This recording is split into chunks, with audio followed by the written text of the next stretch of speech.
We'd like to welcome each and every individual to Voices of Integrity podcast. And today's it's like one of those when you go to the bakery and it has like a surprise, you don't know what you're getting. That's what today's podcast is going to be.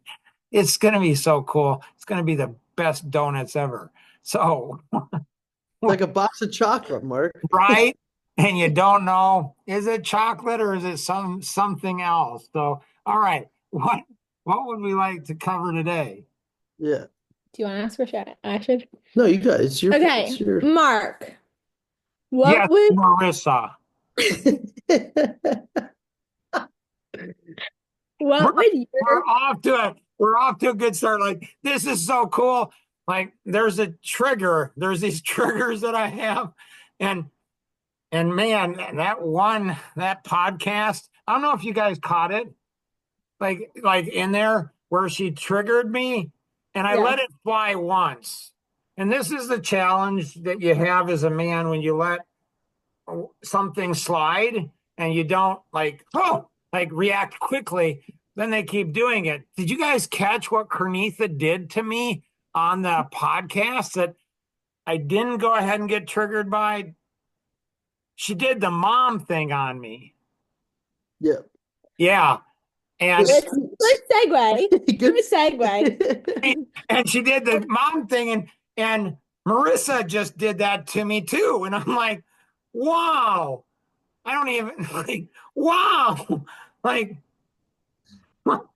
like and my mom died like 7 years ago, and there's so much, like she was one of the closest people in the world to me. And when a woman goes ahead and slides in and does the mom voice to me, i I just like, you're not my mom, don't talk to me in the mom voice. So wow, this is a surprise. Sorry, Mark. No, it's okay. So, what would your opinion or thoughts or whatever be on someone like one of your peers, someone in your age category, their primary source of community being 24-year-olds? I apologize, I don't know the question, I don't understand the question. We gotta Okay, let it okay. go. All right. I said I might just lead with that. So, my parents, who are about your age, Mark, they their biggest main friend group are my peers, the same people that I growing up had as friends and things like that. And this has been like it started in mystery. It's not just the mentor-mentee dynamic. I love those things. It's these are their friends. These are it's your birthday. Who do you want to come celebrate? The 24-year-olds. It's the we're going on vacation. Who are we bringing? The 24-year-olds. It's a random Friday night. We have time off. The 24-year-olds. And that's like their primary, Oh, like, I get that. I totally understand that. okay. So what we just were both, it's been navigating that situation has been interesting. And so we were like, let's see what Mark thinks about all of Yeah, no, this. I totally understand that. Okay. What part? What do you mean by understand? Why Define under. why someone my age would go ahead and hang around someone my kids' ages. I do that all the time. Is that your main friend group? Oh, that's cute. Yeah, let's say yes. I mean, are you familiar with that? Have we gone over this? Is important. There's a lot of stuff here. Have we gone over the friendship and the four levels of friendship that I have? I don't think so. Okay. So if I have four levels of friendships, and so when you go ahead and say, are those are they your main friends? Um, then it's like, well, when you say friends, which level are you talking? Probably three or four. Okay. Um, Yeah. Yeah. The white male over 50, especially if he's a Christian, they don't like me. They I could, they they don't like me. Why not, Mark? It's complicated, but it's like any group of people, it's like they get to be crabs in a bucket. Like the Lakota Indian chief, where he said, "Mark, we Lakota Indians are like crabs in a bucket." When one, I was like, "What does that mean?" He says, "When one crawls out, the other crabs pull them back in."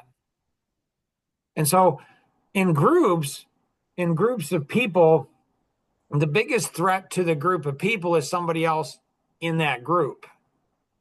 So I am the biggest threat to the Christian white male over 50 because they can dismiss everybody else. But it's hard to dismiss somebody in your own group. Like Clarence Thomas, he's one of the biggest threats to the black community is you can dismiss everybody who's not black, but Clarence, he's black. And look at his history. And women, they can discount men, but when a woman goes up against another woman, that they're a threat. So what groups just naturally, this is like the body goes ahead, and when you have an infection or some type of a wound, it goes to heal it and it attacks the things and pushes it out. And it's just natural, and that's what happens in groups. that makes sense. Interesting. It's been like it started in ministry, right? And it was like her parents leading her age group, small groups And youth in group. church and that sort of stuff. It's evolved into,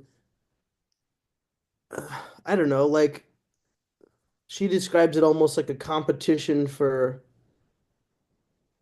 her friends or her parents or both, if that Oh, makes for sense. sure, it's both. That's totally what's going on. Yeah, no, you got it. That's why you do it. Yeah.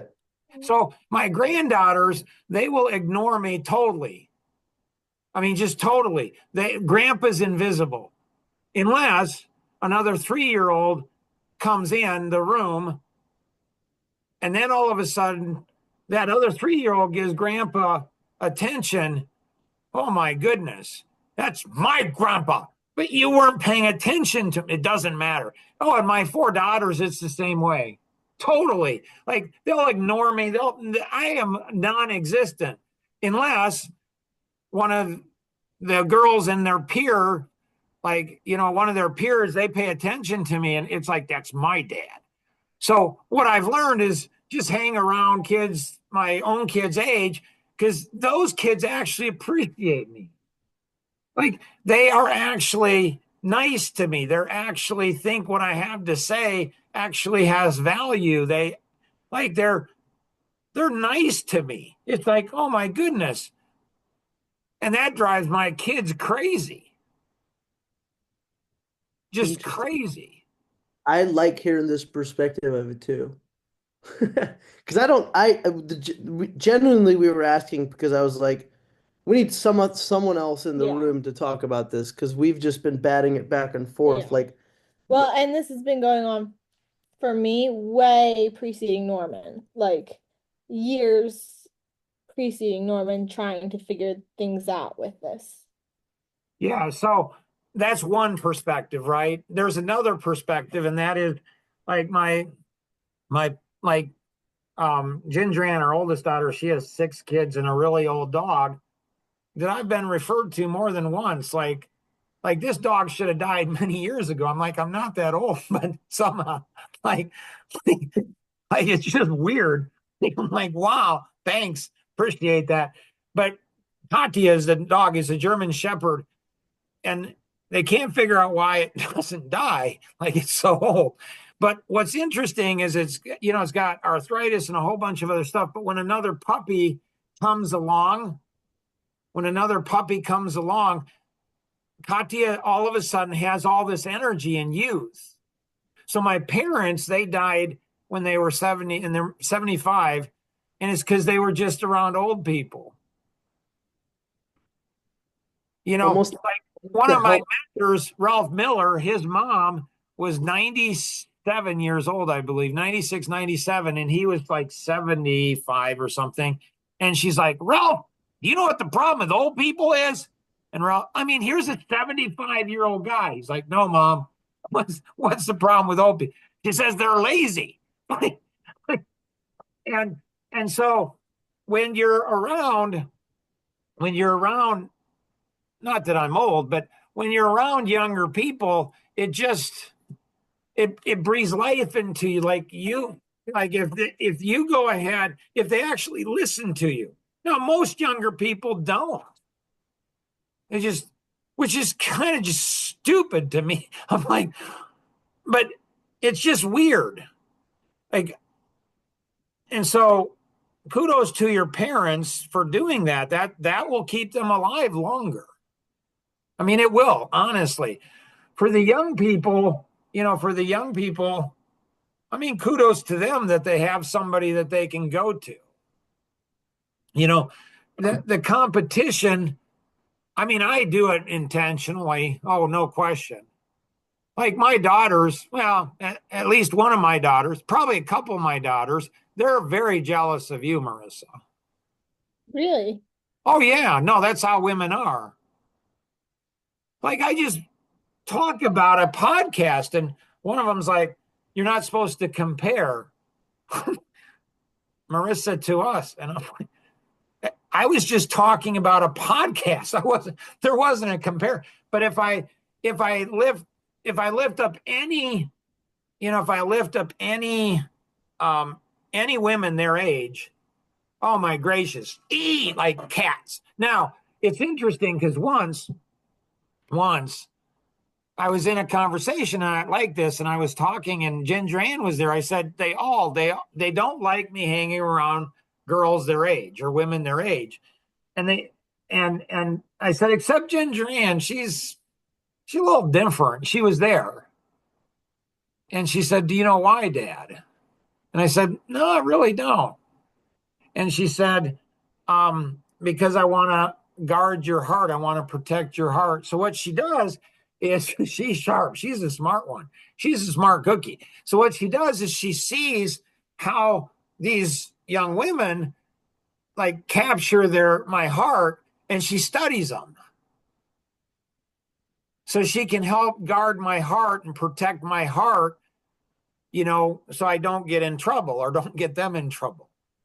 And so, I've given this so much thought. It's insane. I mean, it's absolutely insane. We could go down so many different paths on this. It's absolutely it's such a fascinating topic. It's almost like they're a fountain of youth for an older person. Yeah. And the thing is, they both gain so much value. It's unbelievable. I mean, the young people gain so much wisdom. And like when I turned 40, I remember turning 40 and I thought, I wish I knew at 20 what I know at 40. Like, how cool would have, my marriage and my business and my kids, man, that would have been so neat. And then I said, I wonder if I'm going to have the same thought at 60. I bet you I will. I bet you at 60, I'm going to go, why didn't I know at 40 what I know at 60? So what did I do? I went ahead and said, I'm going to figure out how to accelerate it. I'm going to figure out how to get to 60 in wisdom and knowledge before. So what I did is I intentionally went after men that were in their 60s. And everyone I'd say, what do you wish you knew at 40 that you now know at 60? Is how I actually got connected to Tom Kuntz, who's been a friend of mine for over 20 years. And so I'm like, I wish. And so it's wonderful for those in their 20s, and it's phenomenal for those that are older because you're learning new things too. Like you see things, and it's almost like you're a 3-year-old, and you're playing together, even though you're 20 years or even more. Like my grandmother, she was 96 years old, and she was on the couch in our living room with my 16-year-old son. And she's talking to Ben, and she's like, "Hey, Ben, what do you do for fun?" And he's like, "Well, I like to hang out with, my friends, Grandma." She's 80 years all the technology, all this stuff, and that's the technology is what separated the generations. So when you go back, often like 100 years, you did what your dad did or your grandfather did. So they always knew more than you did, always, no matter what. Like in Duck Dynasty, there was the one thing where they had bees and they couldn't get rid of the bees. And they go to the grandfather. He's like, okay. And he goes and figures out how to take care of it. So when you're in the same occupation, you're always going to know more. And so there was more respect for people that were older because they'd kick your butt if you did. Now, though, with technology, it's separated the generations, and the younger ones are like, you don't understand. It's like, well, I may not understand Facebook, but I understand friendships a lot better than you do on Facebook that has 1,000 friends, but they're all level 1 or level 2. There's no level 3 or 4. And so in understanding the dynamics of it, it's like, how do you bring together multiple generations? But there is a natural competition, especially among women, for the parents. Mm-hmm. And the reverse, like, there's not a lot of parents that do that. Yeah. I do that like crazy. I mean, I like crazy because I like not all 20s and 30-year-old, but I find that there's a bigger proportion of them that they're eager to life and they're eager to learn and they're eager to grow and they're like sponges. They want to learn, and when they're learning, I'm learning, and when I'm learning, they're learning, and it's just fun. It's just really, really fun. Do you think there's any difference? Probably not really, but any difference in like an only child scenario where? Oh, for sure, I think so. See, when and I'm not saying this is true with Marissa. I'm just saying that it's generally true. So whether she was an only child or one of 6, she'd be strange either way. Okay, so she's just unusual in what it is. So I'm not saying it with her, but siblings, when you have siblings, there's so much sibling rivalry. There's so much jealousy and there's so much competition and there's so much of so much of so much. So in part, like, you're just used to your parents always giving somebody else, attention. So you're like, okay, okay. But if you're an only child, then that's not going to be the same. But Marissa said that was kind of them growing up. That was kind of who they were in ministry and all of that kind of stuff. So in a way, she did grow up with all of that. So it's not new. And the thing is, it's weird because I was just like, we're coming home from swim lessons, from the grandkids swim lessons. And I said to Rosanna just this week, I said, it's weird, isn't it, honey, where you can't have deep relationships with family. And normally she'll be like, what do you mean? Like, I don't understand what you're saying. But she didn't do that this time. This time she did different. She says, yeah, that is strange. And so why is that? Well, Elvin Miller, who Norman's met, when you come in town, we got to get you to meet him too. Because, man, this guy, he's like 83 years old and he's been married for 63 years. And, a few weeks back, I said, you've been married for like over 60 years. I've been married for 40. So I love hanging around him because it's like, hey, I said, do you ever get frustrated that you haven't figured things out after 40 years of marriage? He's like, oh, no, that'll always be the case. I'm like, well, you don't know what I'm frustrated about. I think if you knew what I was frustrated, you'd be like, really? You can't figure that out? But it was interesting and humorous where he's like, no, that's just how is how marriage is. And I'm like, okay. So I'm not just a total crackpot. I'm not just a total loser as a husband, as a man. Like I should have figured this out. Like I'm not a total idiot. I think I should have figured it out, but okay. So he gave me some encouragement, along the lines, but he said, you can't have deep relationships without risk. So we don't take risk with family members. We just don't. So my wife, she's an amiable personality and she gets ticked. She gets ticked because she's just nice to everybody. But she doesn't have deep relationships besides me. Like she never gets mad at anybody except me. And anybody, well, she gets mad at them, but she always takes it out on me. Like, I didn't realize that for 40. Like, why are you angry with me? It's the kids. Like, you're angry with me. Why are you angry with me? Like, I don't get this. I don't understand. But it took me, I don't know, 39 years to figure that out. Like, people think I'm smart. I'm not. I'm just not. Like, that would have helped out so much. Like in the vows, like the pastor, when he's doing, hey, Mark, I just want you to understand that everybody's going to think your wife is just amazing and nice. And I'm like, okay. But maybe she's not as nice as everybody thinks. I'm like, oh, I think I could see that. Not so much in dating and engagement. That didn't come out a lot. But after we got married, after you get married, Mark, I just want you to know all the anger she has with everybody else is going to be hit at you. It's like, oh, so it's no big deal. It's like, yeah, okay. And then I'd be like right there in front of all the congregation. I'd be like, so how do I handle that? He's like, oh, I don't know that. I've only been married 70 years. Yeah, no, that's a mystery. That's a mystery you just can't figure out. Like that would have been so cool. Like that would have been so neat.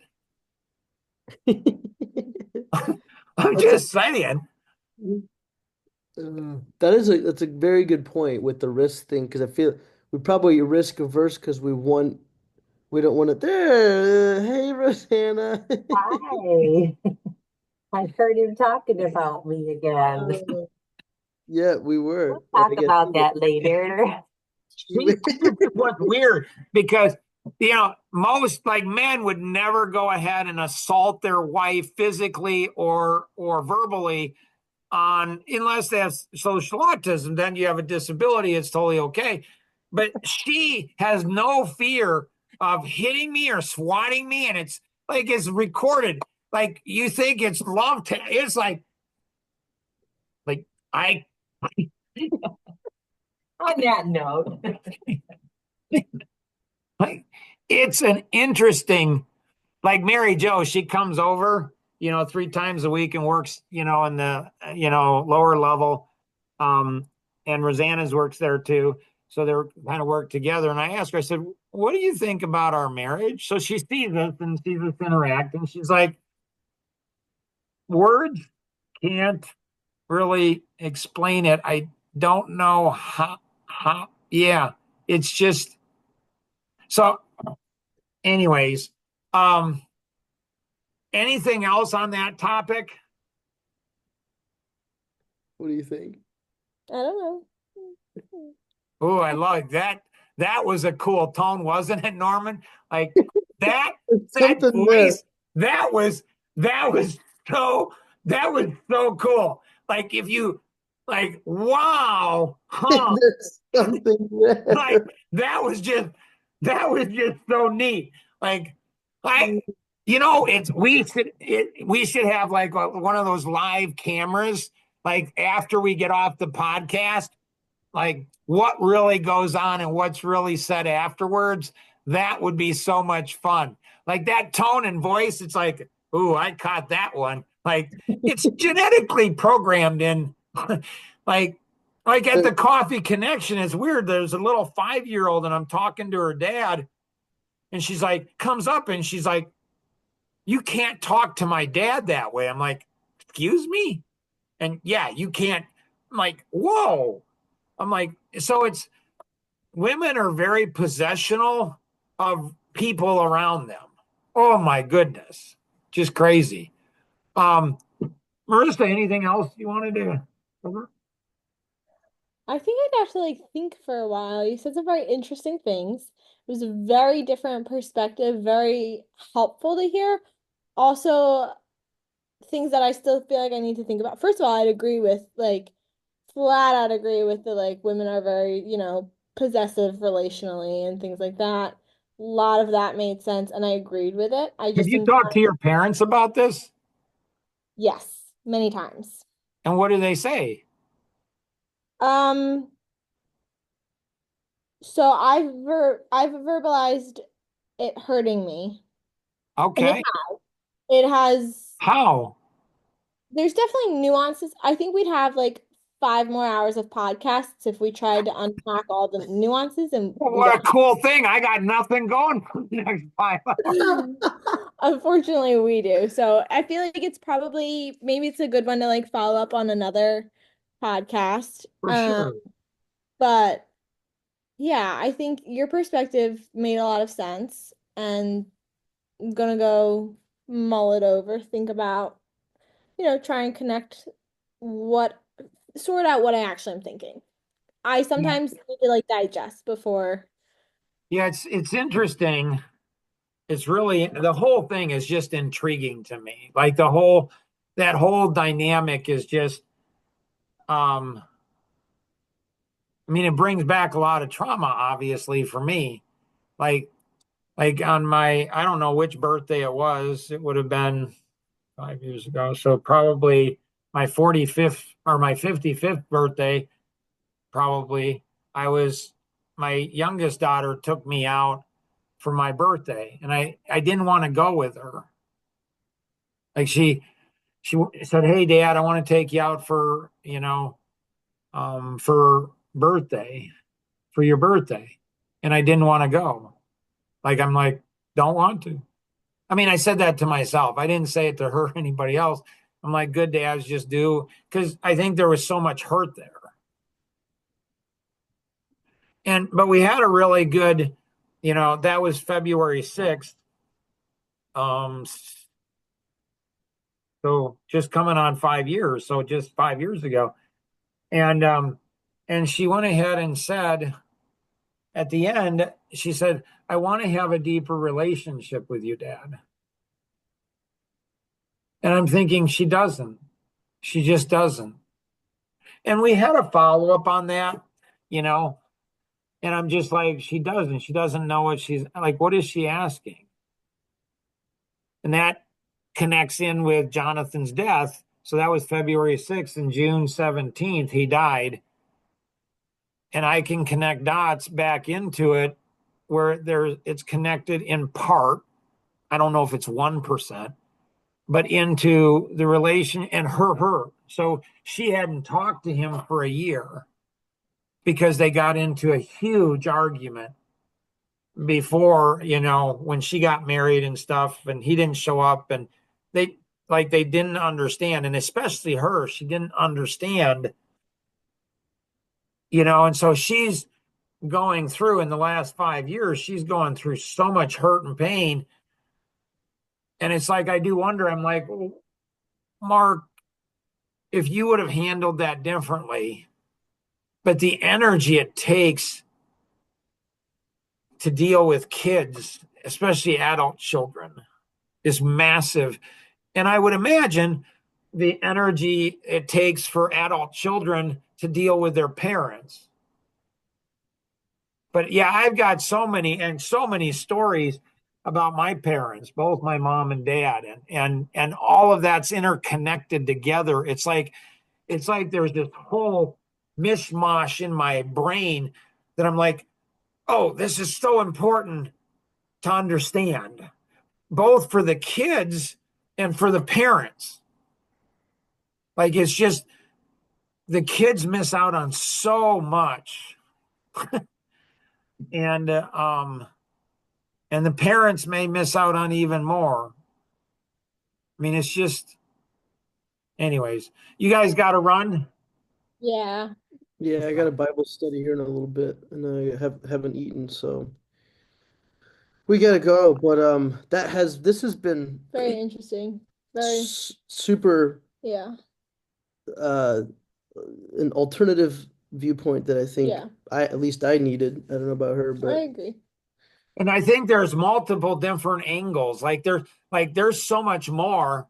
Like it would Yeah. be really cool to have them on the podcast and talk to them. Like that would be neat to talk to them and get their perspective and then get some of these other young people that they know, you know. I mean, it would be a great thing to have have a whole bunch of people on the podcast and just have conversations like what. So I think, you know, yeah, it would be really, really neat. And I can't wait until we talk about, like in the podcast, we talk about my heritage as being, and being an American Indian. Like that,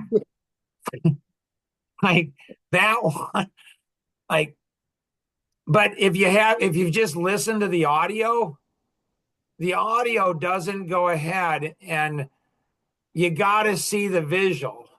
yeah, You got we, to do justice. You got to see the video, the visual of it, and yeah, we're that's gonna Well, we're gonna do that. yeah. We haven't had time to sit down together and do We've it, but had time, we just haven't chosen that since Mark's gonna see. say we had. Marissa's I just want to hug her. I just want to say thank you for this truth. Like I feel so connected to her. Like normally it's the role reversal. Normally it's the woman that's saying we don't have time, but it's not time. It's a priority, and it's like Mark. It hasn't been a high enough priority, and I'm like, oh, that just it just like it just makes me feel so good that there's truth. I'm like, somebody's honest, and it's like, well, what about what about you, Mark, and what about them caring for you and doing that? It's like yeah, they're a young couple, they're dating, they're doing a lot of other fun things, a lot of cool things. Like yeah, I'm sure they want a lot of time. If you're listening to the rebroad, and it's going to get like this is just selling. So what we'll do is we'll talk about addicted to lazy when we talk about Mark and my American Indian heritage. We'll talk about addicted to lazy, and then we'll talk about why I choose not to succeed.